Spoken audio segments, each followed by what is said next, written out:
This is the Nightwolf howling at you, and today we're going to take a look at the Masters of the Universe Spikor figure, the Untouchable Master of Evil Combat. This is, of course, the movie version, and he definitely looks different. He does kind of remind me of the Spikor from the sketchbook collection a bit here, but yeah, he has a ton more spikes on him than previous versions have had. Also, it looks like he may be the first Spikor who doesn't come with a standard hand to replace his weapon hand. But also, I know that the way they painted him, it's supposed to look like he's got fangs, but to me, it just looks like he's got buck teeth. Like, I'm Spikor. Anyway, turn this box around. We actually do see some wicked ass artwork of him in front of Snake Mountain, and he has a mace weapon instead of a extending trident weapon. Honestly, the artwork does look pretty badass. Spikor, the untouchable master of evil combat. The spiked servant of Skeletor will go at any lengths to recover the sword of power for his master. Let's go ahead and open this sucker up.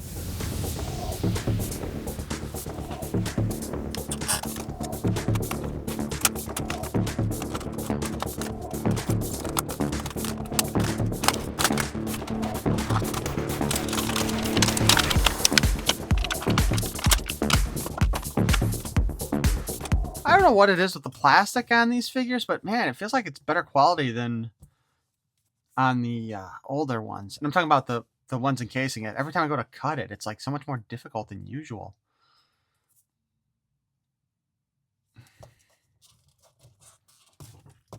So his mace weapon does come off, by the way, even though they did not give us an extra hand for him, which is really disappointing. I'm not sure why they didn't do that.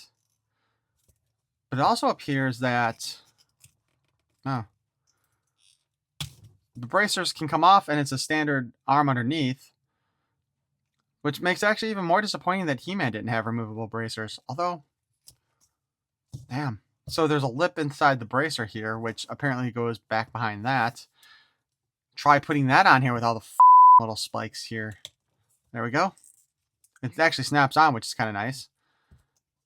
Even though these are rubber, some of them, the smaller ones especially, kind of hurt. Oh, actually, I guess it's a harder plastic on this stuff than on the head. So, I don't know. This is kind of soft and moves. This is kind of firm and hurts.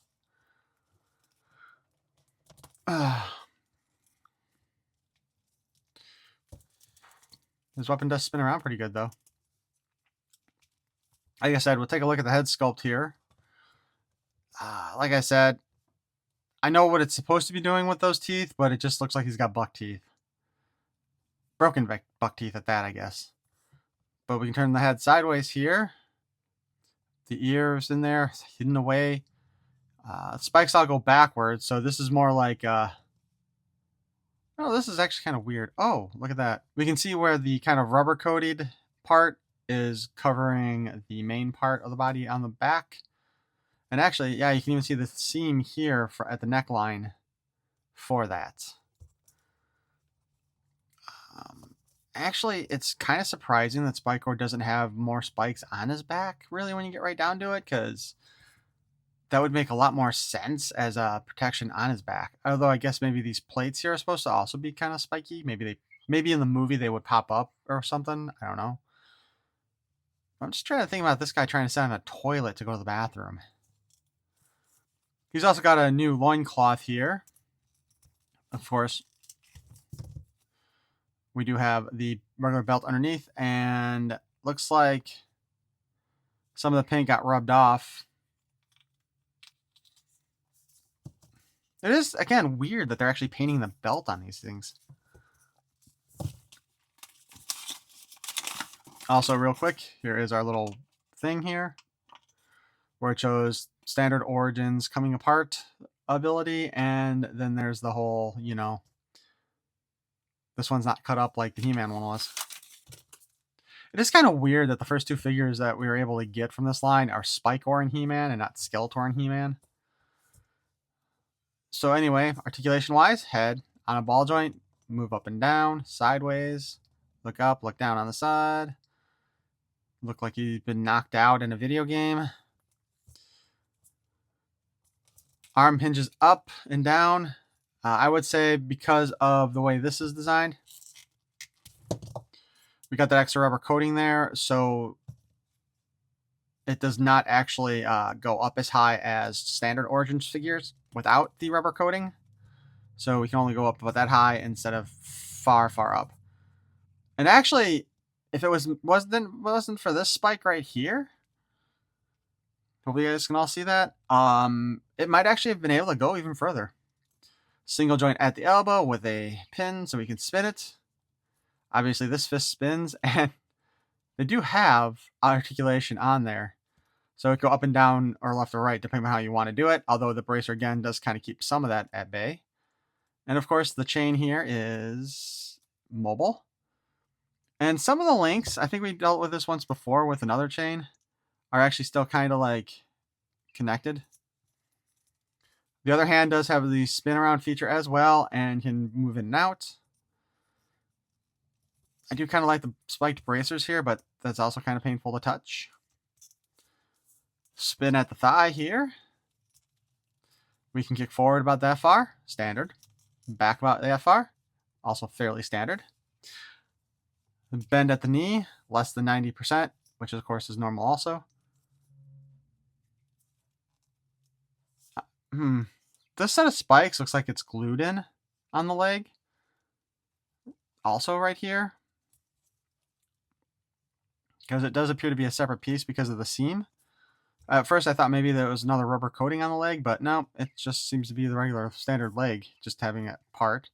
Now there is a boot cut here, but you'll notice the shin guards are kind of connected there, and really affect the ability to move the boot cut.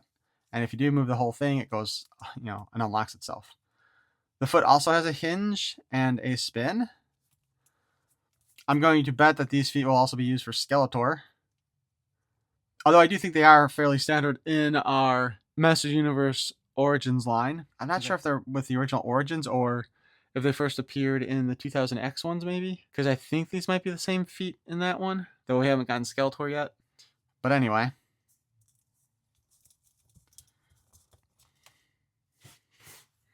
So I find myself wondering how much of a role this guy is going to play in the movie. We have seen him in the previews already, but I do wonder, again, how big of a role. And it did kind of seem like they were trying to push all the different characters, or as many as they could, showing them all in the series, which obviously is to help sell the toys. And if they get the design settled now, they don't have to worry about it in the future, and then they can make characters and still have them look like they should in the next movie. You know what I mean? That being said, I'm not sure ultimately what I think of this Spikor figure. The artwork looks badass. The figure itself is kind of a letdown. Also, it is kind of weird because you think he's the first Spikor to have his trident hand generally be his right hand instead of the left. Or I guess I should say weapon hand, right? I guess that's how it's more set up this way. It is disappointing that we don't have the actual swappable hand for there and an actual weapon for him. But I guess this is a little bit more realistic because if they've replaced his hand with a mace, I'm not sure he'd be swapping them out anyway. Still, the mace seems like an odd choice of a weapon for a hand too, because what else is he gonna do with it, like when he's not fighting? And it's gotta be awkward to lug that thing around, unless maybe in the movie it sucks into his hand and works as a fist, kind of like the trident, would shoot out on his hand on the other toys. But I do think they could have done a better job on the